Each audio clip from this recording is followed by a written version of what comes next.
Sí, iluminación es buscar nuevas soluciones para favorecer la relación entre el usuario y el contexto. ¿Qué es la luz? La luz se define como una onda electromagnética que nos permite visualizar todo lo que nos rodea, aportando color y sentido a la vista. Es la herramienta básica que permite al arquitecto buscar un nuevo concepto para desarrollar su proyecto. La luz produce un efecto imperceptible para la gran mayoría de las personas, pero nadie es ajeno a ella.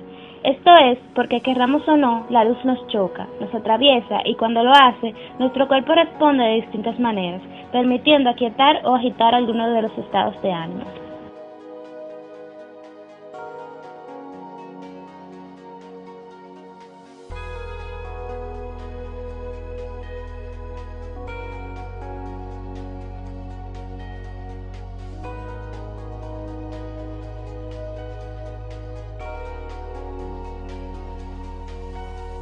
La arquitectura va intensamente ligada a la luz, cobrando un valor trascendente cuando el diseño la utiliza como tema central.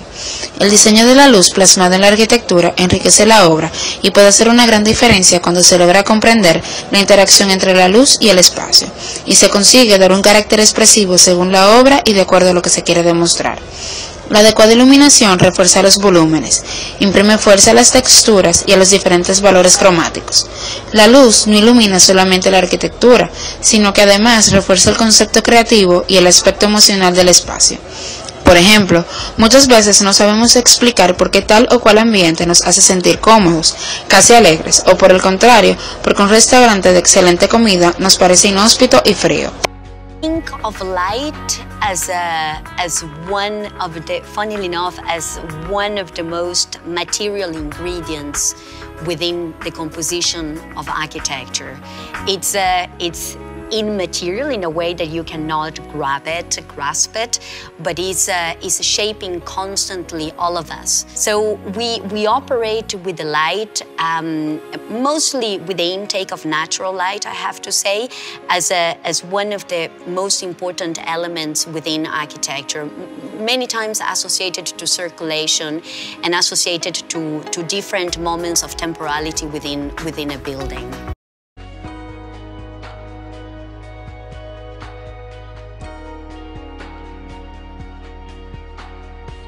La iluminación natural es un recurso gratuito, que en la mayoría de los casos es desaprovechado.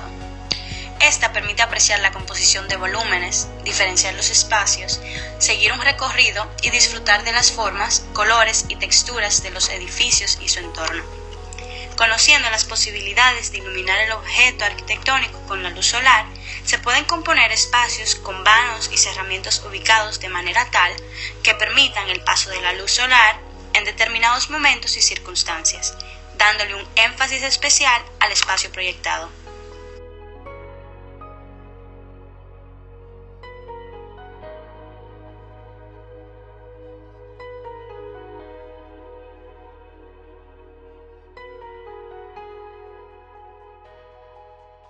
La iluminación artificial tiene un rol que no es solamente funcional, como muchos creen. Además de ayudarnos a complementar la falta de luz natural cuando es necesario, la iluminación artificial tiene un rango enorme de posibilidades en cuanto al diseño de los espacios, o mejor aún, de rediseñar y repensar los espacios durante la noche. Es todo un mundo no siempre explorado que nos permite literalmente jugar con la nueva luz, darle un carácter lúdico, definir nuevos recorridos y tensiones, volver a colorear o dramatizar texturas y relieves.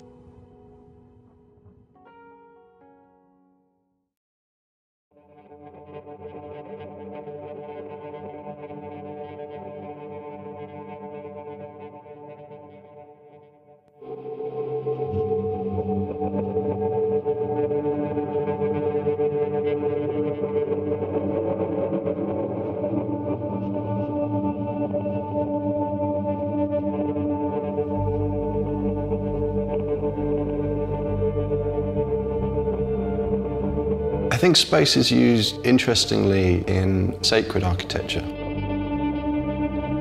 The use of natural light is exceptional, and the architects involved are trying to get across a higher sense of order and a connection, an emotional connection with something that isn't graspable.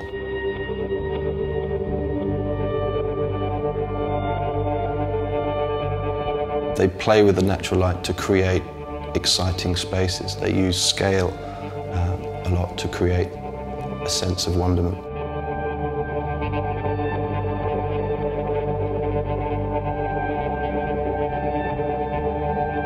As an architect, what I find interesting about space is where it has a sense of clarity.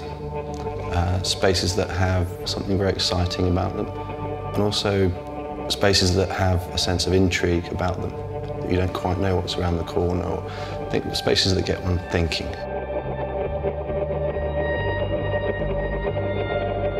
I see light as a building material, and it's something to be sculpted and to be used. It's almost the first building material that you deal with. You create an environment and a space with surfaces to limit that space, but it's only defined by the light. The famous Louis Kahn phrase that I can't remember. Something like that a brick doesn't know what it is until the light falls upon it.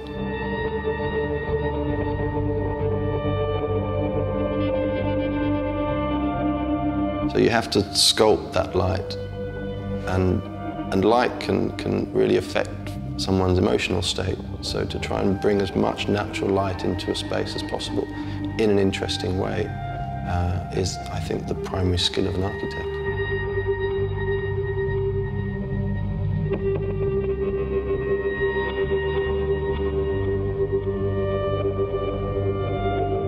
My favourite places are the Cistercian chapels in France. There's one in Fontenay. The way it uses natural light is beautiful. There's a particular shot where there's an archway and then the light's coming obliquely from behind that. And then suddenly there's just these little steps sticking out of the corner that just suggest that there's somewhere to go and that there's something else there. What an architect gets to play with really is a series of materials and planes. It's a big game really, a game of hints and clues and gestures that suggest how that space is used. So if you imagine a small cube was the space that you were given to design, if you just gave that cube away straight away and someone understood that house as a cube, the intrigue and the excitement about that space could be lost or wouldn't be used as best it could. If you create corners with light coming around the corners, the use of mirrors to kind of fake second spaces, you can make the space feel a lot bigger.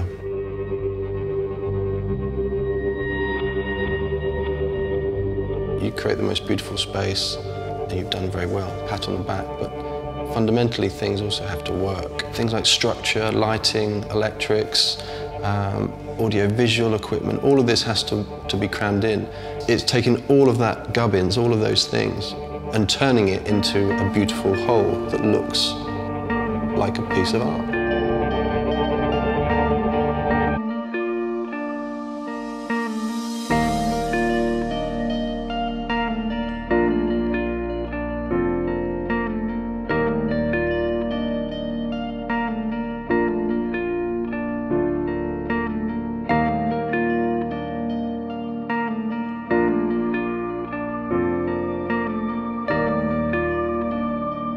Aprender la física, la fisiología y la psicología, implementar nuevos métodos de acuerdo a la tecnología, nutrirse de nuevas disciplinas y conocimientos, y aplicar la intuición y la creatividad, permitirá a la iluminación vislumbrarse ante el espacio para potenciar la arquitectura.